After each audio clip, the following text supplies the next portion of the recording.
It's time to peel back with Maddie Levine, presented by Fight Bananas.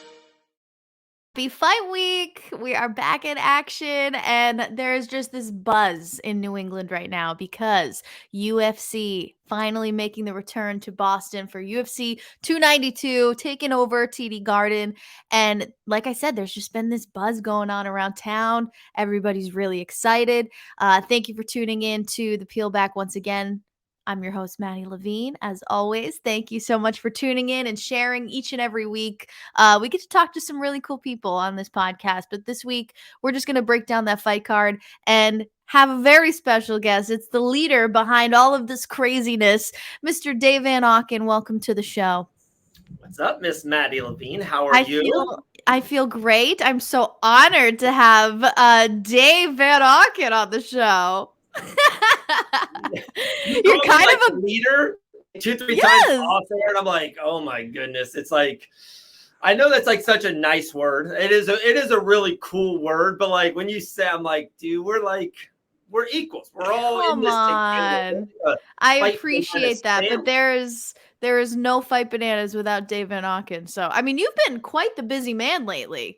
I try to keep up with everything that you're up to, but I mean, you seem very heavily invested in kind of just the entire fight game. What do you got going on lately?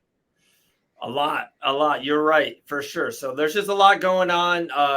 Commentary. We just got done past weekend Island Fights. Island Fights is my fifth baby for sure. I always loved. It doesn't matter what I will do in the future. Island Fights will always kind of, be my fifth baby back home. So we just got done commentating that. It's crazy. I just got done talking with someone literally right before coming on this awesome show, the Peel Back, every Wednesday night here under Fight Bananas banner. We're like 2 weeks away. Game Bred Bare Knuckle in Jacksonville, Florida. Cannot wait. Dos Santos Verdum. When we were doing that press conference in Vegas, seemed like a month ago for the UFC pay-per-view 290.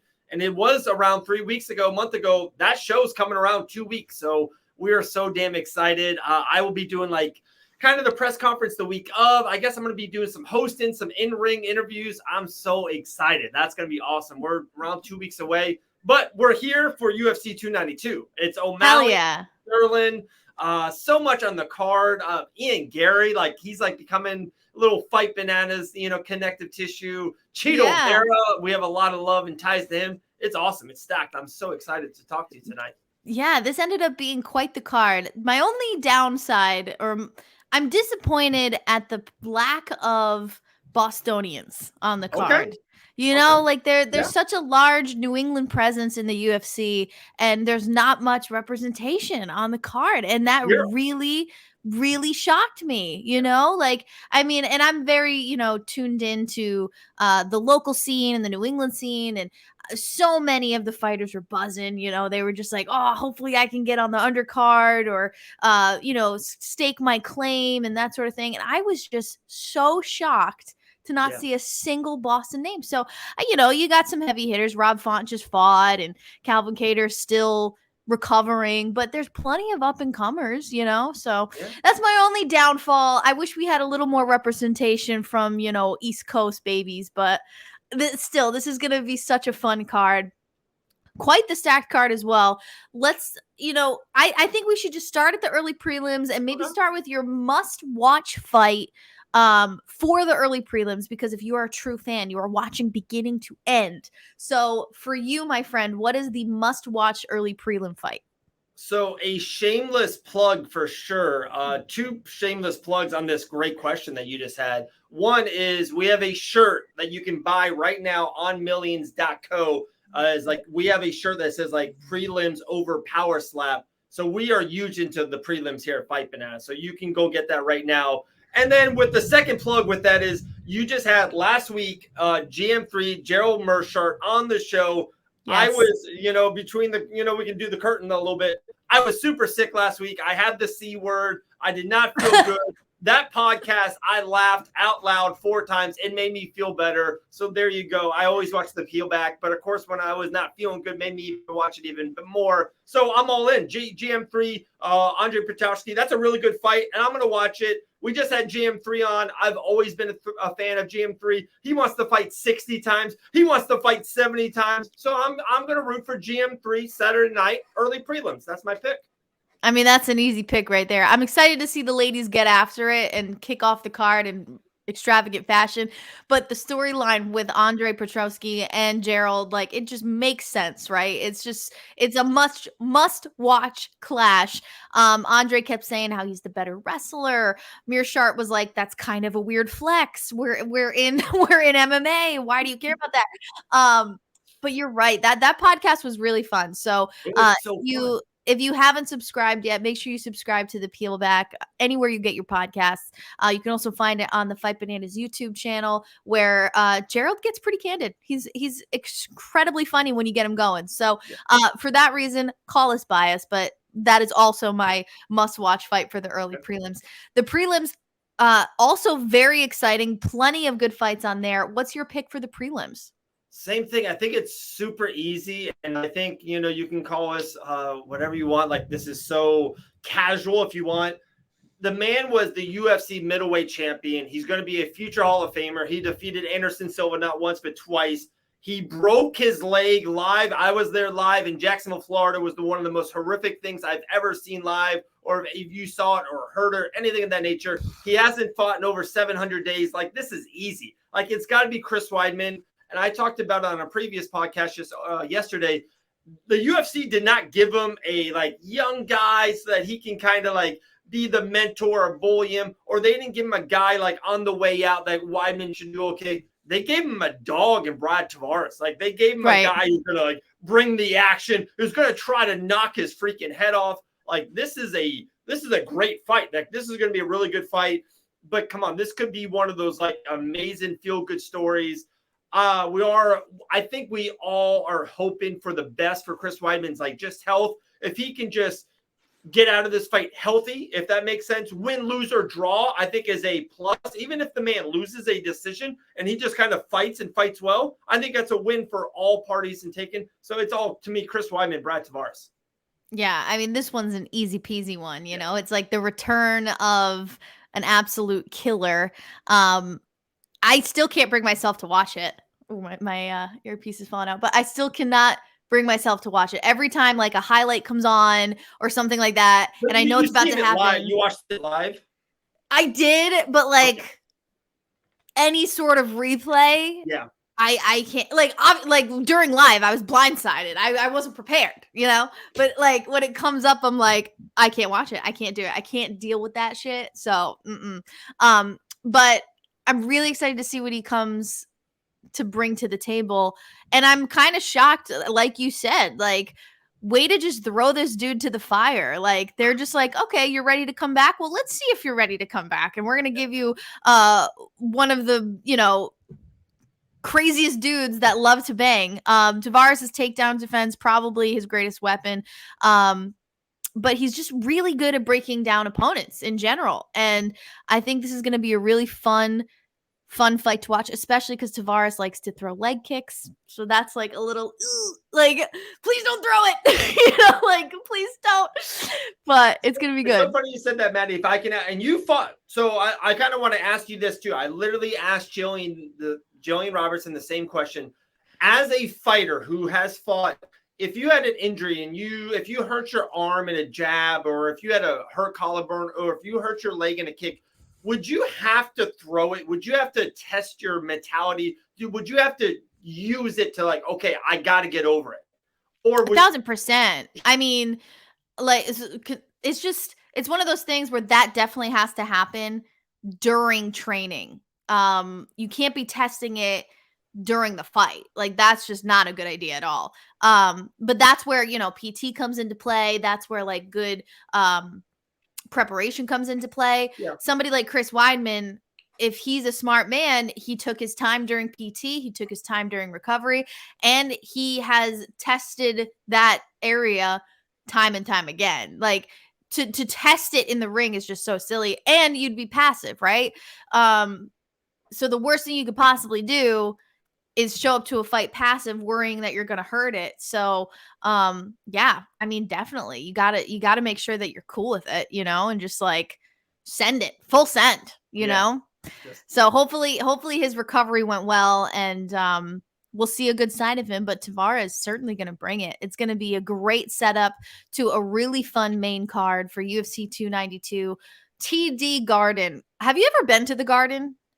I'm trying to think. It's funny. I'm a good I've been to a lot of places. I love going to I've been to a lot. I've been to Super Bowls. I've been to NBA Finals, WrestleManias. Like, I love traveling all over the place to go to things. That's like kind of my thing, especially before kids. We used to travel all the time for sporting events. I'm trying to think if I've been to the Garden.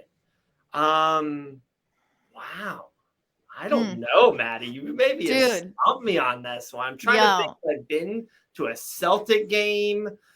You know, I've seen Britney Spears and Justin Timberlake in concert together. You know, I've been to a lot in my heyday.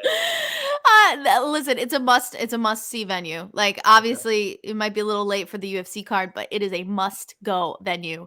You ready for this, Mandy? I think you ready for this one. I think because we're live, and I think we have witnesses. We'll do like a little pinky thing. The next time the UFC goes to the Garden, I think we have to do a Van Auken Levine. We're going to it. I think we got to go. Pinky promise. Yeah. Boom. I'm still trying to scalp some tickets for this weekend, so I'll let you know how that goes. Okay. But let's just go. Let's do our picks. I mean, we're kicking it off with a banger: Marlon Vera versus Pedro Munoz. Let's hear what you have to say about this one. Maybe there might be a story that a couple weeks ago for that press conference in Las Vegas, maybe Chito Vera, myself, maybe took some kind of edible and went to Cirque du Soleil together. So maybe that happened, maybe not. I'm not too sure. I don't know. So I can't quite remember. Yeah, I can't confirm or deny. So with that being said, I'm pro Chito Vera. Like, I gotta be pro Chito Vera. So no, on the serious note, I think the Chito Vera Henry Cejudo was a really bad matchup for him. Chito versus Pedro Munoz, I think, is a great matchup for him. And especially with the main event later on, we'll get into it with the O'Malley on the card and that fight lingering maybe out there. I think Chito Vera, coming off of a loss, will be very dynamic, will be very animated. Chito Vera gets a win and gets, I think, a highlight reel knockout. I think Chito Vera is going to get something dangerous Saturday night. Okay, I like that. And it's so interesting. It's like he loses one fight to Sandhagen. Mind you, Sandhagen, that was an incredible performance. But everybody's so a monster. Yeah, everybody is so quick to say, oh, Marlon Vera, he's done or whatever. It's like, no. Sandhagen is just incredibly high level. It was his night, and Marlon Vera, I'm sure, being the guy that he is, learned from it, and he's gonna get it back. He's gonna come super hungry on Saturday night, and he's got an appetite for violence, and that's why we love him. He's known for those devastating knockouts. This is his first 3-rounder since 2021, which I thought was incredible. So he will have to adjust, that internal clock. Hopefully he can start a little faster. He's kind of known for starting a little slow. But Munoz, incredibly durable, never been dropped. So you have two absolute dogs going after each other. I think this is going to be a super fun fight. But like you said, I think Marlon Vera is going to come out on top in incredible fashion. If he gets that knockout, like you said, he also makes history by being the first person to knock out Pedro Munoz. So it's bold statements going on this podcast, and I'm here for it. I can't confirm or deny about the edible and Cirque du Soleil, by the way. I can't do that. I'm so sorry, guys. I can't say that. Dude, like, the amount of people that you just made jealous with that, like, I would kill to get high with Vera. Are you kidding? That's amazing. I do not remember or confirm or deny. All right, plead the fifth. Whatever, man. I'll get the story from you later. Damon Blackshear versus Mario Batista. How do we feel? How cool is this, by the way? Like, how cool... Blackshear literally just like 36 hours ago just got the third twister in the history of the UFC. I love this kid, by the way. I met him out there at Jackson Wink in Albuquerque, New Mexico, and he was actually just had his first UFC fight. I think it was a draw. He didn't get the win, was really down on himself. And I remember a lot of people in the gym was like, he just had a really bad performance. It was like everyone says it's those UFC jitters in the first time. Everyone's saying very skilled, had a lot of potential, just did not have a good first performance. And he was just really down on himself. He looked phenomenal at UFC Vegas 78, and it's so cool. This is one reason why I love mixed martial arts, and especially the UFC. Blackshear can become a freaking superstar literally in 7 days. Not a big name, literally on a prelims on a Apex show. If he wins a twister and then wins on a main card on a pay-per-view in Boston in 7 days, he's like a household name. I love this story. I'm rooting for Blackshear. I don't know if he gets the job done. I'm rooting for Damon Blackshear. That's fair. And you make such a great point about being an overnight sensation because, I mean, I watched the Twister and I said to myself, who is this guy? Immediately went to his Tapology, saw what he was all about, realized he's fought in New England a bunch. He's fought for CES MMA, which is a really prestigious promotion in our end. He's fought in some great people, and now he's got a chance to freaking make history in the UFC. Like, how many people get to say that? So it's so hard not to root for this kid. But on the other side of the cage, you do have Batista on that 4-fight winning streak. He's finished his past 3 fights with submission. They both seem to favor the ground game. So this might be some high-level grappling, high-level wrestling. Who will get the finish? Maybe somebody will surprise us on the feet. It's kind of got that recipe for it could go anywhere. So like you said, it's hard not to want to root for Blackshear, but we'll have to wait and see on that one. Now, this is the fight that will most likely steal the night. I mean, let me rephrase. It has the potential to excite people, but it also has the potential to be incredibly boring.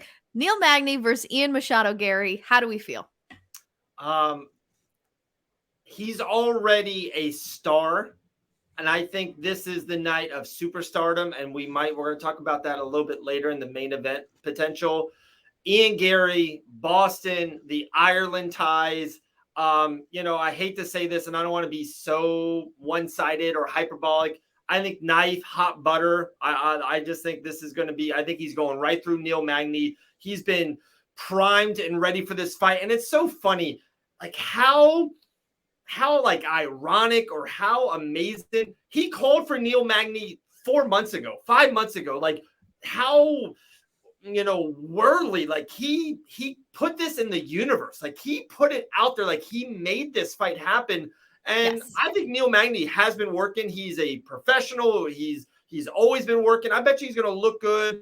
But he is older. He's been around the game a long time. And I just think it's going to be harder for Neil Magny to be at 100% where Ian Gary will be at 100%, I believe, on Saturday night. I think Ian Gary's going to put him out early. I think a first-round finish, something pretty cool, spectacular, some kind of head kick, something really, really nice. Ian Gary, superstar. The place will be going crazy. Maybe Connor's going to be there in the building. I think something very cool. Featured fight on a pay-per-view in Boston. Like, come on. Like, this is going to be fun. You nailed it, and you went down the path I was going with, and it's all about manifestation.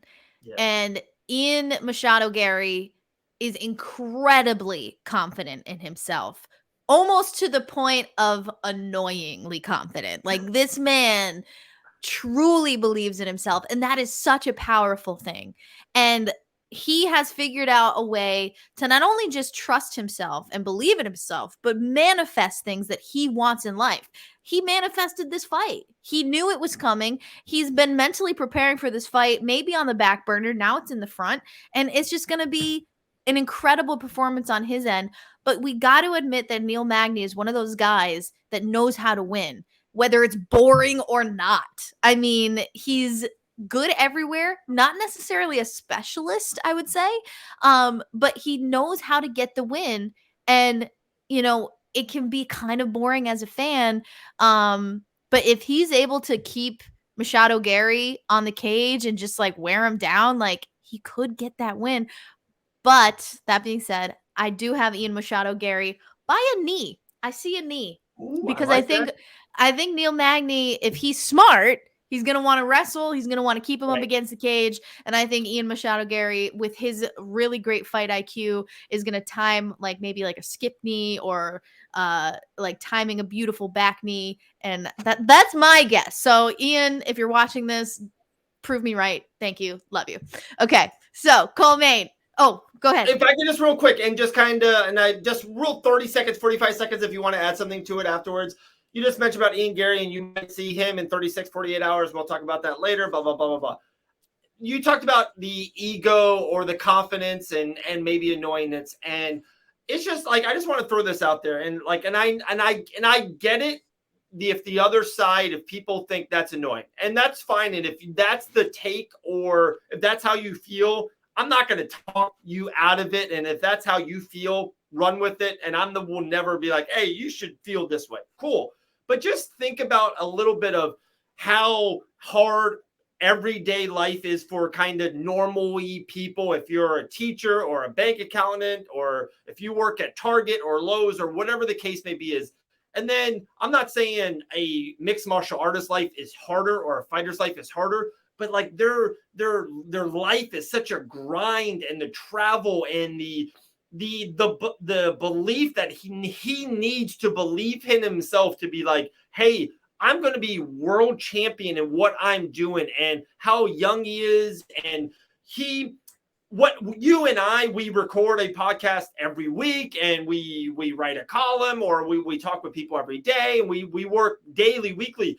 Ian Gary fights twice a year or 3 times a year. Like, he puts so much into it so he can work twice a year. So like, you need to do that. Like, people think like it's an ego thing. Like, you need to build yourself up or talk yourself into feeling absolutely great. So when he does walk out Saturday night at 11:33 Eastern time, he needs to feel so freaking amazing that he does show out and perform the way he does need to defeat Neil Magny so his career can proceed. And I just don't think people sometimes realize that. And maybe that helps. Maybe that 45 seconds can help, and maybe 2 people can be like, oh, okay, maybe I do understand a little bit more. And if they don't, and whatever. But I just think it's tough, man. Like, a fighter's life is really, really hard. And I know you can go all in, especially with your husband being a world champion multiple times over. A fighter's life is hard.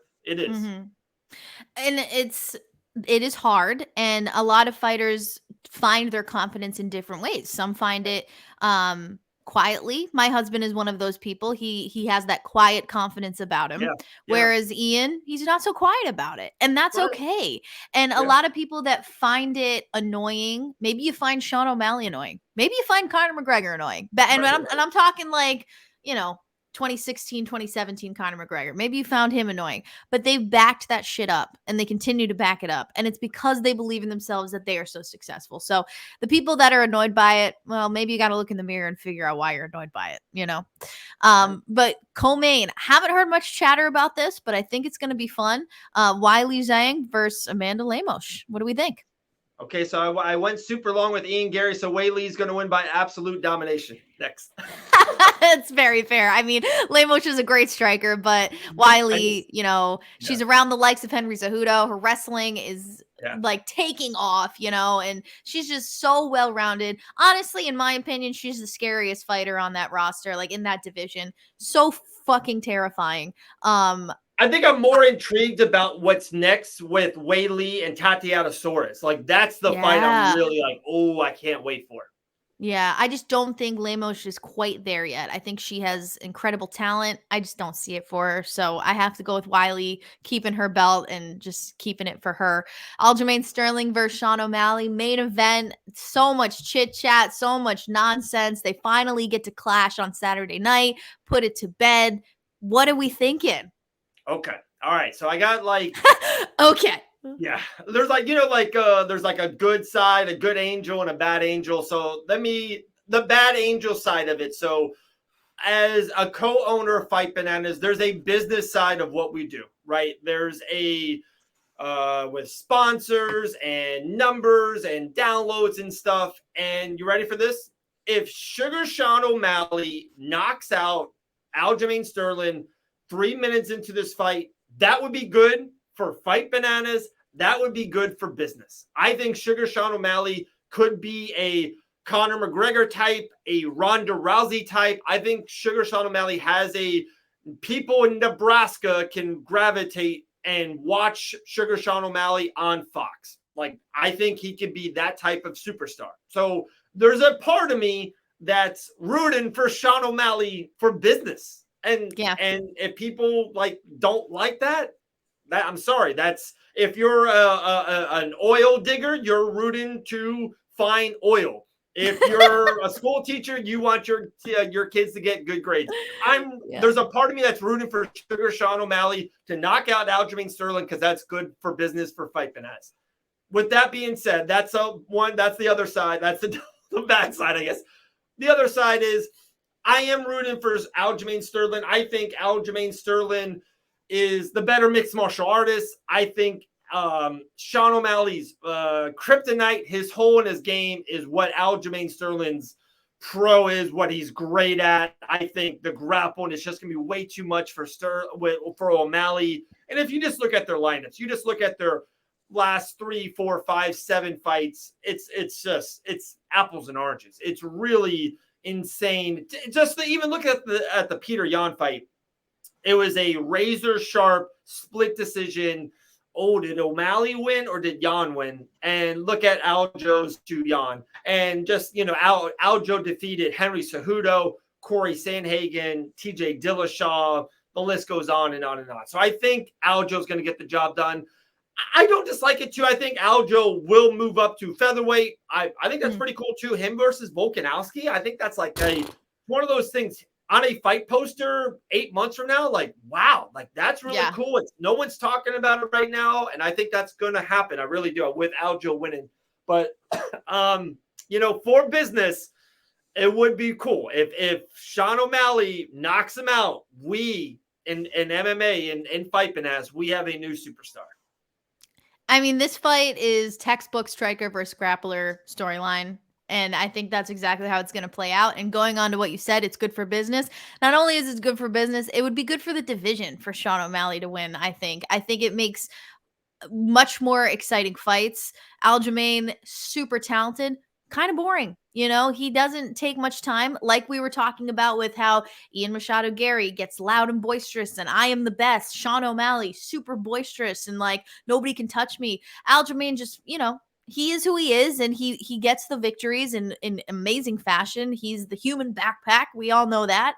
And he's just, for me, he's just kind of boring to watch and follow, So I think it'd be great for the division, great for business, for Sean O'Malley to knock this dude out. But I think Aljamain's going to make it really, really hard. My heart is saying Sean O'Malley in dramatic fashion. So we're just going to go with that. I see Sean being the champ. Okay. Maybe we're just, maybe we're taking a page out of Ian's book and manifesting here. I don't know. But either way, the fans win this Saturday night, UFC 292, TD Garden, Boston. It's going to be so fun. I'm going to be heading to Boston on Friday. May or may not have some really fun things coming. I don't know if I can say anything yet, but what I can tell you is make sure you're following Fight Bananas. You're following me at Maddie on Air. You're following us on YouTube because Friday night might be pretty lit. That's all I'm going to say. So, Dave Van Auken, thank you so much for joining me. It was always a pleasure. Any shout outs before we go? Shout outs. You can get some merch. I always love selling merch at millions.co. Yes. We have our betting show, Betting Bananas, 9 p.m. Eastern time. Betting Bananas, L. Dawson and Ryan Quinn does a great job with that's always great. And then, and guys, if you haven't yet, definitely please subscribe to the Peel Back. You guys can listen to Maddie's show. You can, every Wednesday night, 8 o'clock, it's out there. But if you want to listen to it Thursday morning, driving to work, you want to listen to it Friday night, right before the weekend, right before Saturday's fights, download, subscribe to the Peel Back on all podcast platforms. And of course, you can watch it on Facebook, on Fight Bananas, or on YouTube. So, Maddie Levine killing the game. Absolutely killing it. You are too, my friend. Dave, thanks for joining. And as always, thanks for watching. And we'll see you next week. Happy Fight Week. Bye. Later.